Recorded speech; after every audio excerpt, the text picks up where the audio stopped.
Bom dia, boa tarde, boa noite, boa madrugada, conforme o horário que o senhor, a senhora estejam nos assistindo. Marcelo Paes Barreto, desde 1968, estudando as obras espíritas seguras, o verdadeiro espiritismo, que surgiu com o Livro dos Espíritos, em 1857, Livro dos Médiuns, o Evangelho segundo o Espiritismo, o Céu e o Inferno e a Gênese. 5 obras que formam o Espiritismo. Quem é espírita tem que saber essas 5 obras na ponta da língua. Não pode ficar atrás, não pode ficar escravo de vídeos, de palestrantes sensacionalistas, de mensagens mediúnicas. Tem que estudar como aluno, como estudante, como responsável estudante. Nessa sexta-feira, nós vamos dar continuidade a mais um trecho do Livro dos Espíritos. Na videoaula já gravada, nós falamos da encarnação, que está aqui no Livro dos Espíritos, na questão 132, que fala do objetivo da encarnação. Deus lhes impõe a encarnação com o fim de fazê-los chegar à perfeição. É aí que o Espiritismo vem explicar como funciona esse mecanismo pedagógico criado por Deus. Só lendo e estudando, de 1 a 4 horas por dia. Como pode a alma que não alcançou a perfeição durante a vida corpórea acabar de depurar-se, sofrendo a prova de uma nova existência? A palavra sofrer aqui vem do grego aramaico, que quer dizer passar, repassar pelas obras que você fez, ou para ratificá-las, se forem boas, ou para retificá-las, se forem ruins. Daí a oportunidade da reencarnação.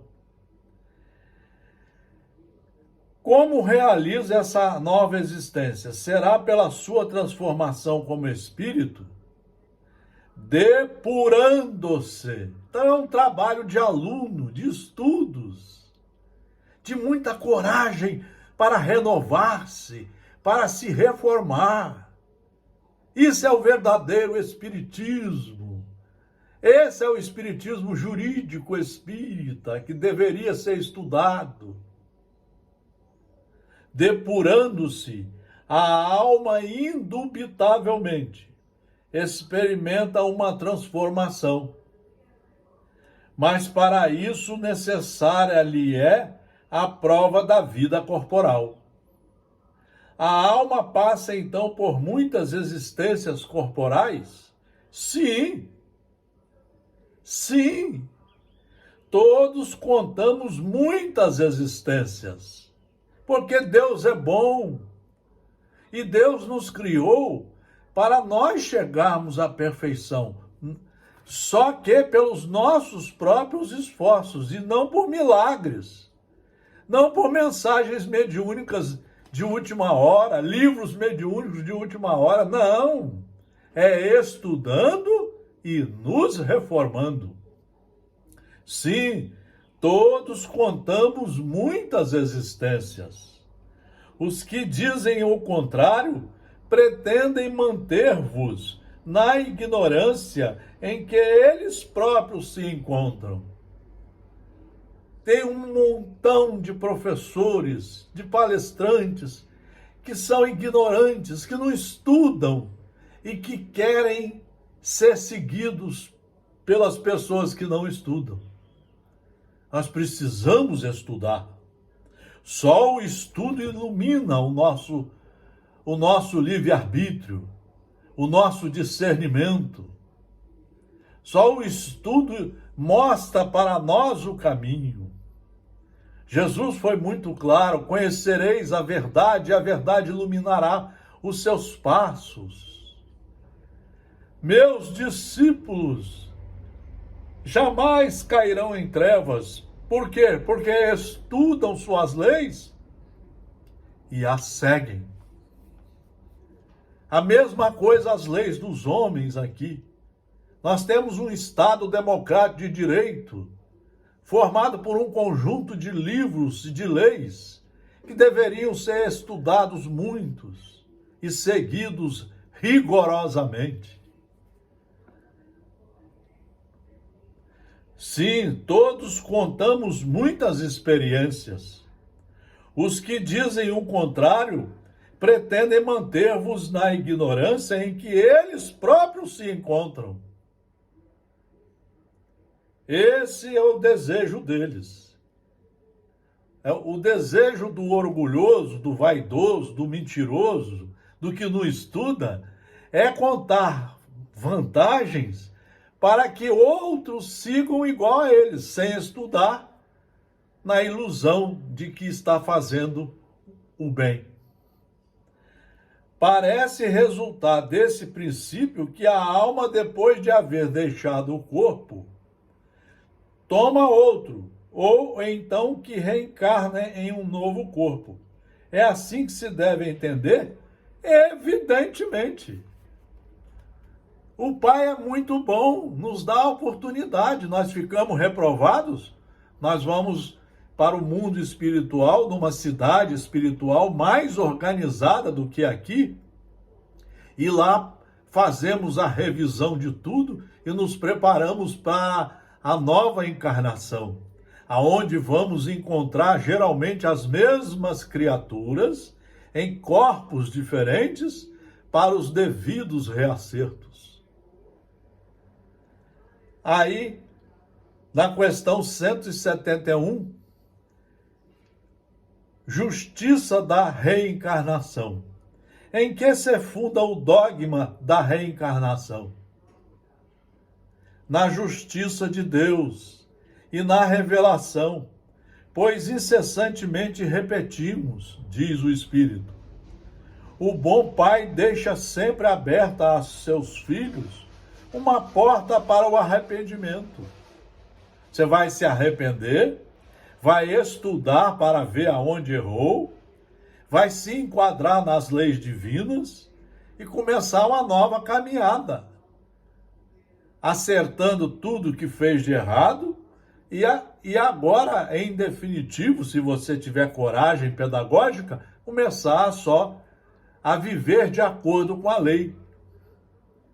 O bom Pai deixa sempre aberta a seus filhos uma porta para o arrependimento.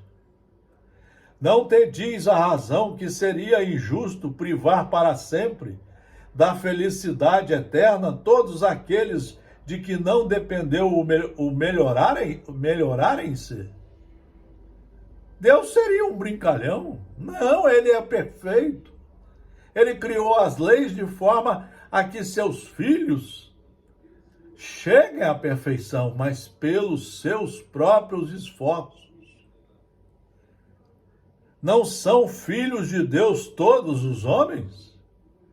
Só entre os egoístas se encontram a iniquidade, o ódio implacável e os castigos sem remissão.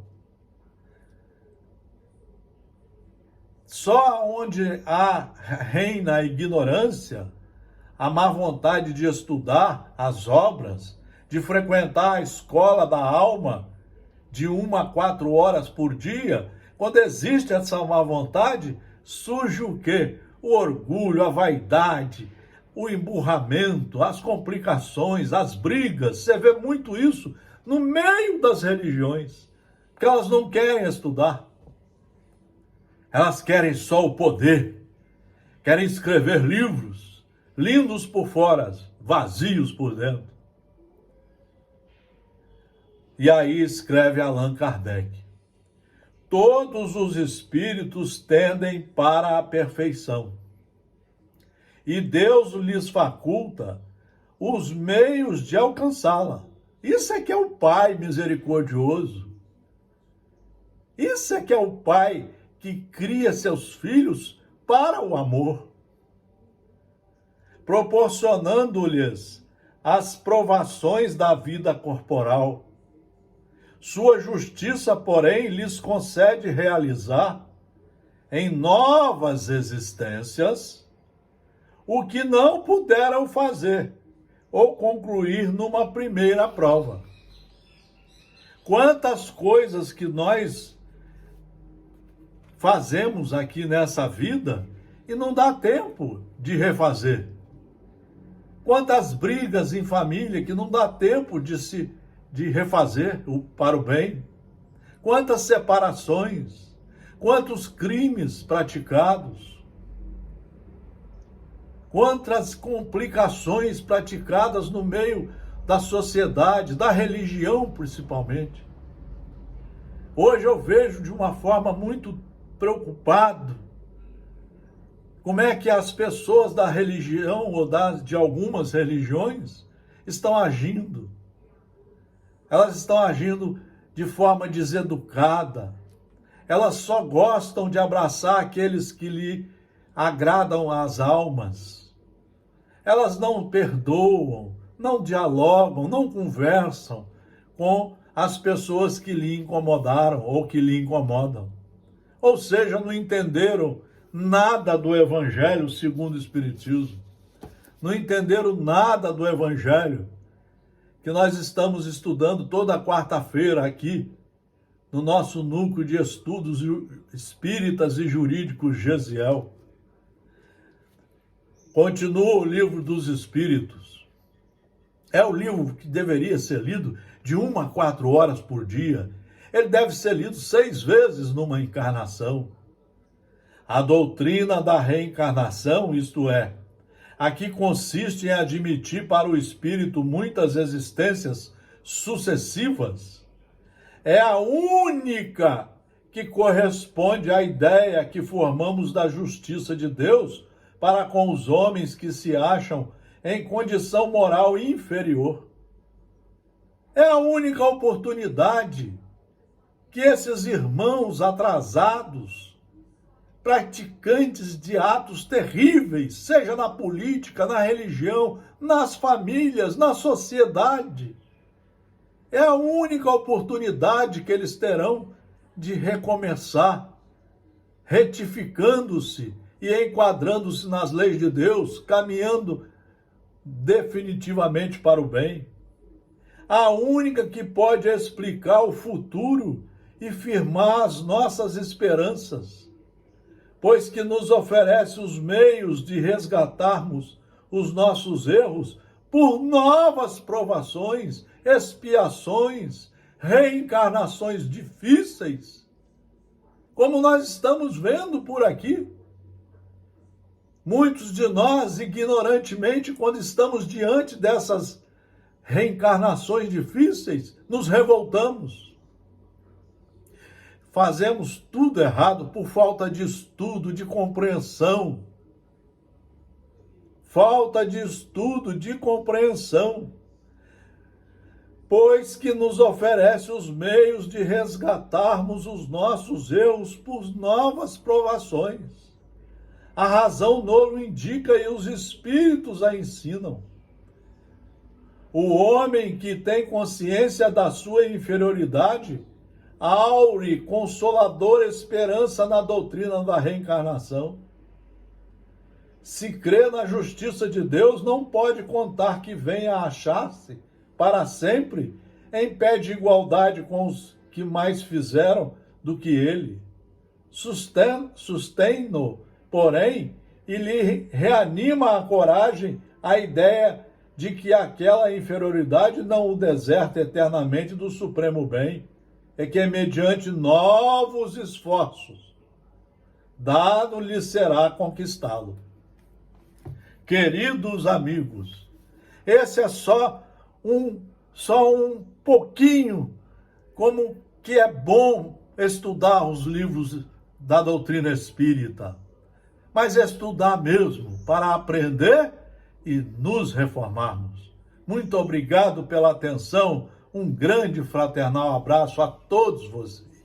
vocês.